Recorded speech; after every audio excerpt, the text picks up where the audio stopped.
दो बंदे ऐसे थे सहाबा में जिनको हजरत उमर उठ के मिलते थे, और जब ये दो लोग आते थे तो उमर अपनी जगह पे बिठाते, एक हजरत खुबाब और दूसरे सैयदना बिलाल।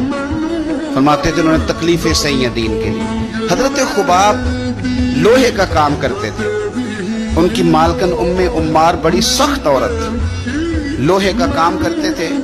हुजूर सल्लल्लाहु अलैहि वसल्लम का कलमा पढ़ गए। एक दिन मालकन को पता चल गया कि ये तो दीन इस्लाम में चला गया, तो वो आई बड़े गुस्से में बावली होकर, और आपने लोहे की सुलाख आग में रखी हुई थी तो उसने जल्दी से वो सुलाख उठाई और जनाब खुबाब के सर पे रख।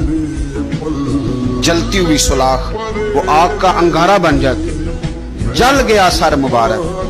बड़ी तकलीफ में आए मेरे रसूल पाक सल्लल्लाहु अलैहि वसल्लम के हुजूर, अर्ज़ की हुजूर मैं तकलीफ में हूँ, मेरे लिए दुआ फरमाएं। हुजूर ने क्या जुमले कहे, कुर्बान जाए मदीने वाले की दुआओं पर। हुजूर